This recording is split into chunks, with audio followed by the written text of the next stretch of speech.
First story is titled, Am I the a-hole for refusing to give my former son a second chance?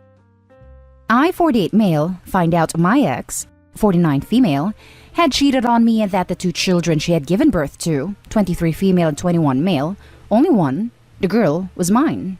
I filed for divorce and my ex tried for reconciliation, but I couldn't live with so much doubt. Once we got to court, it was like a switch had flipped and she tried to keep me from the children. It didn't work though. I had really good lawyers. In spite of everything, I was willing to still be a father to Noah, fake name, but my ex can be very manipulative. She told Noah about his real dad and even introduced them. Since then, I became the strict fake dad, while he was the cool real dad. When Noah was 13, he told me that he no longer wanted to see me and that he'd tell a judge the same thing if I forced visitation. I asked him why and if I ever made him feel bad. Noah just said that he wanted to spend more time with his real dad and didn't like my house rules. I was heartbroken, but I let him go and still made attempts to keep the relationship. I called, texted, sent presents, and even invited him to events. Noah wouldn't respond nor pass small messages to his sister.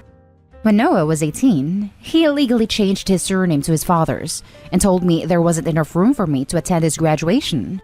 After that, I gave up and resolved myself to live life with being a father to my daughter and son, 12 male, via my second wife. Recently, Noah reached out to me and apologized for his past actions and wanted a relationship again. I was surprised and heavily skeptical, and was right to be so. Apparently, Noah's real dad got married and his wife gave him an ultimatum, and he chose her. I told Noah that while I'm sorry for what happened to him, I had no interest in being treated like an old pair of gloves that you only think about and wear when it gets cold. My ex thinks I'm being hurtful and petty, rich coming from her, and my daughter says that she understands my pain, but hopes that I can learn to give Noah a second chance. I just don't know.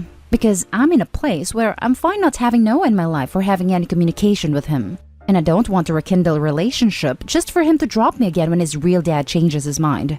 Am I the a-hole? Edit for info. Just to be clear, because I keep seeing this. I divorced my ex when Noah was 6.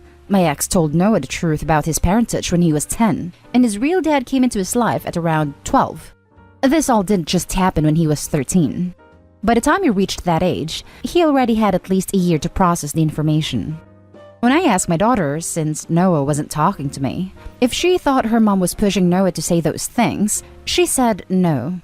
Apparently, Noah wanted to spend time with his dad, but because of his work schedule, it wasn't always often. But when it could happen, it was conveniently during my scheduled time with Noah. I tried to see if I could work something out, but my ex and Noah refused any compromise. Now for the top judgment. Not the a-hole. There's a high likelihood Noah was being manipulated into cutting contact, considering his own mother is extremely manipulative and his own father discarded him so easily. He grew up lost and is still lost as an adult. His actions sucked in the past and they don't necessarily have to be forgiven, but you can at least try to guide him somewhat so he doesn't end up down the wrong path from his tumultuous childhood. If you don't, that's understandable too, as his actions have consequences. Hell, at least he'll learn that if you push hard enough against someone trying to help, they may not want you back in their life later. Seconding this OP, just wanted to add that if you decide to give him a chance, go slow and steady. If you want, you can try therapy for the two of you. Not the a-hole. You won't be the a-hole even if you decide not to, because that's quite a difficult situation to be in, considering the past. But my ex can be very manipulative. Your ex likely manipulated him into being that way as a teenager, it seems, from your story. I'd say not the a-hole, but I think you should give him a chance. Yeah, that's what I was wondering. It seems way too suspicious that a 13-year-old just cut off all contact with a person he called father for at least 12 years before. Not the a-hole. You were under no obligation to welcome him back with open arms. Frankly, I'd be incredibly suspicious. As is so often the case when family makes contact after years of no contact, he wants something, even if that something is just to alleviate his own guilt. That he only reached out after his bio father tossed him out is not really your problem.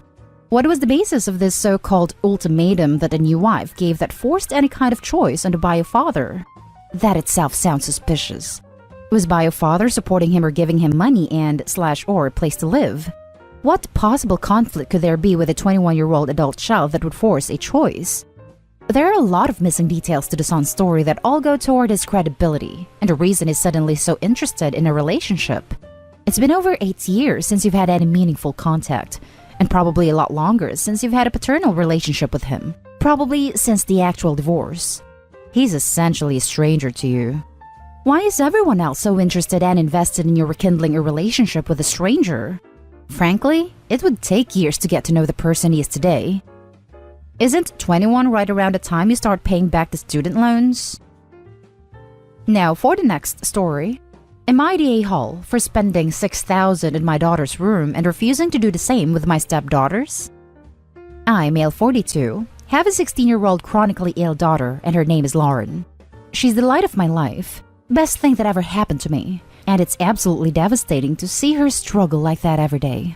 She spent time being in and out of the hospital dealing with several issues related to her condition, and she's getting exhausted. Doctors arranged for her to be going to outpatient clinic to receive treatment and said it was best for her to get rest as much as possible. From what the doctor said, and being too concerned and also her behavior, I just knew. I have this gut feeling Lauren might not live more than a few months. She's back in her home, her room where she grew up and had beautiful memories with her mom. She spends most of her time there. Lately, she's been asking to eat her favorite meals, / go to her favorite places and things like that. I try to do all I can to make that happen. She showed me several bedroom decorations and designs and expressed her admiration for one of those bedrooms. I talked to my wife about wanting to redecorate Lauren's bedroom and get her the design she liked since it's her wish, and she has the right to have it after all she's been through. My wife was okay at first. It cost me $6,000. It's very modern and chic. Lauren was happy, and she lightened up. My stepdaughter Eve, 12, saw it and threw a tantrum, asking why Lauren got her room decorated and not hers. I thought we were already aware of Lauren's situation.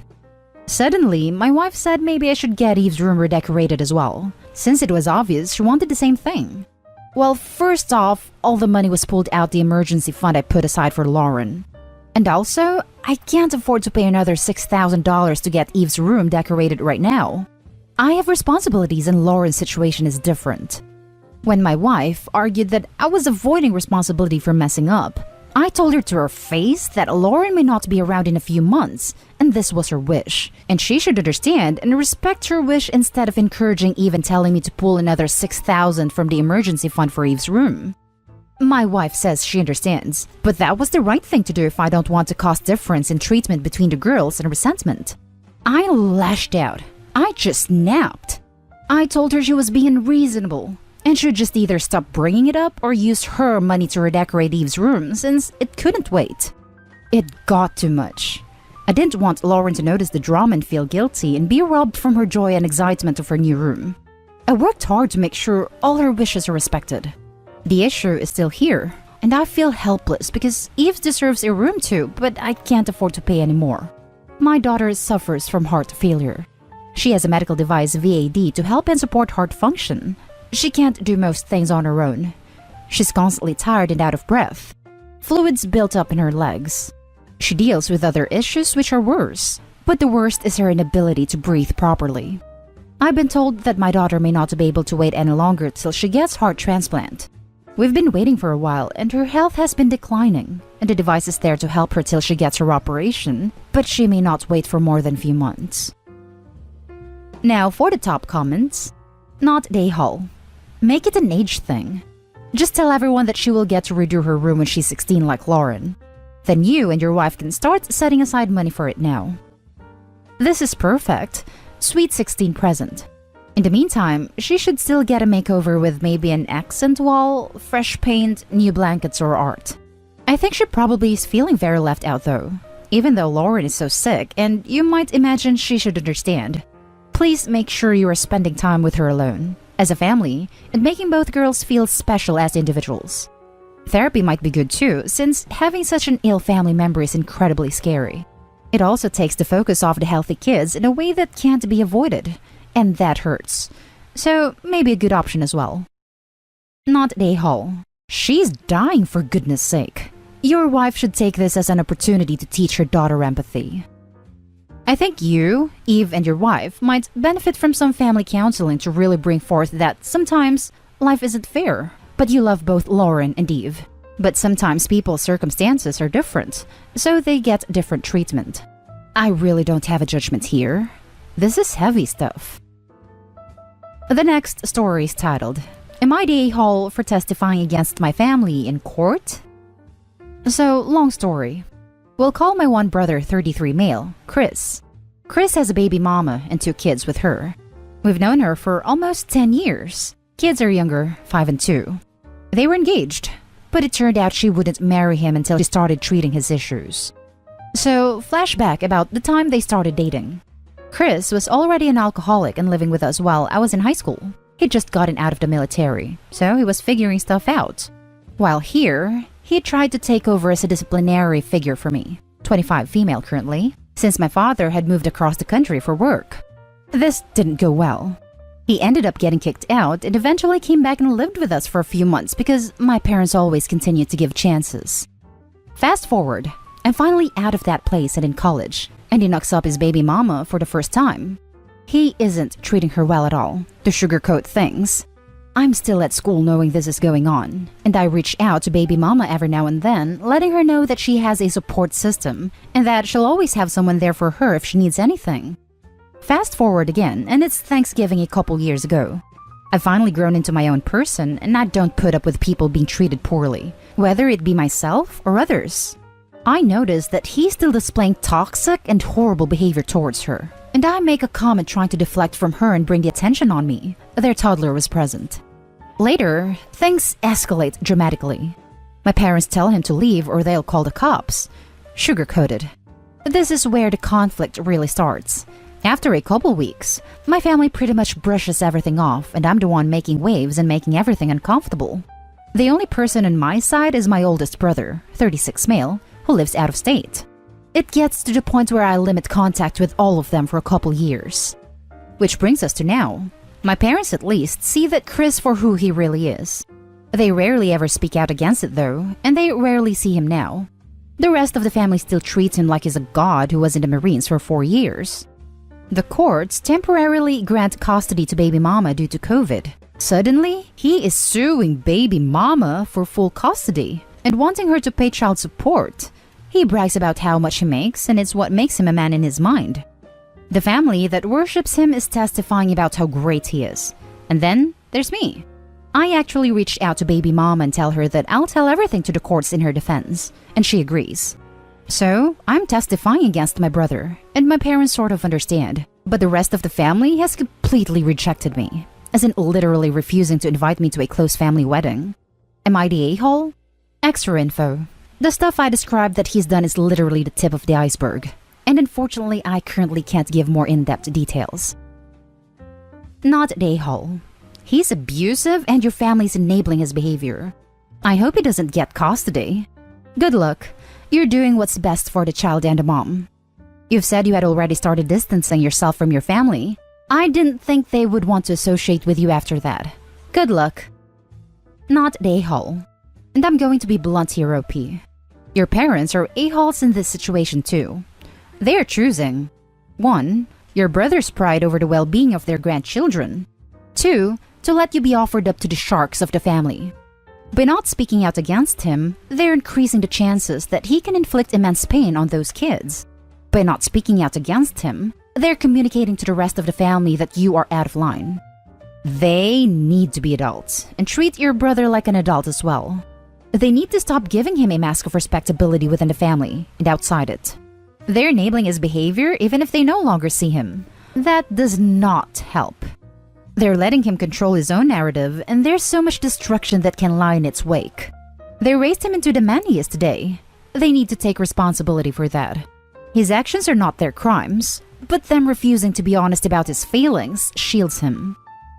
I think the way you worded this is perfect, and everyone even remotely close to this kind of situation should hear this. Brilliant. Not the a-hole. Think about it. I'm assuming if you don't testify, you're ruining an innocent child's life who'll have to live with a proven abuser. He's even admitted to all of it in a previous trial, so the fact that he thinks it won't come up again is mind-blowing. Now, for the last story. Am I the a-hole for telling my dad's wife she cannot make me her children's legal guardian? My dad got married 2 years ago. His wife has 3 young kids under the age of 6. I, 20 female, was out of the house when they moved in together. They moved in together about 2 months before they got married. And I don't have much contact with them because I go to college and work several states away from them. I say this because back in April, my dad asked me would I be willing to be the kid's guardian should he and his wife pass away. I said no. He said he understood and that they would figure something else out. His wife then asked me the same question and I gave her the same response. Twice more she called after that, and then in December she called again, more ready than ever. She told me that I would be the only option for the kids because she has no family and my dad's family don't want to take them either. She asked would I really not want my siblings if they were gone. I said they're not my siblings, and no, I do not want to be responsible for them if she and my dad were to pass. She said she would write it out on her will anyway, and I told her she can't because I do not want to take them, and she will mess with them more if she doesn't find someone else. She said it was rude to tell her what she could and couldn't do, especially regarding her kids. My dad said he knows she pushed, but I need to understand they are worried about what could happen and it never hurts to have a plan in place. So, he would like me to smooth things over with his wife. So tell me, Reddit, am I the a-hole?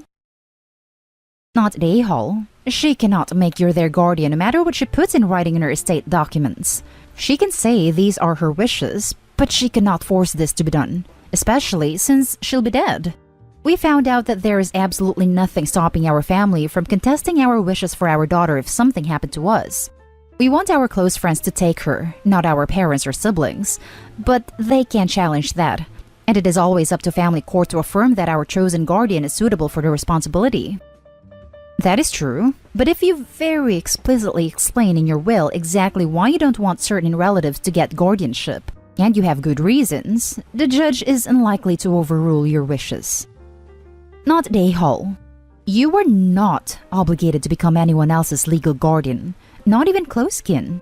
That they are not respecting your decision, which you do not have to justify or explain, is telling. They also cannot force you into that position by just writing it into the will. They need to be told to get a realistic option prepared that is not you. Do not smooth things over with her by capitulating to any of these nonsense. Not the a-hole. It's creepy that they are planning to so intently for their demise. I do get that she wants to know her kids would be taken care of, but if someone says no to it, then you need to figure something else out instead of leaving it so there will be nothing planned. And that's the end of this video, folks. As always, leave a comment and hit like and subscribe. And if you want more of this content, turn your notification on to get updated on the latest videos. And I'll catch you in the next one. Stay safe.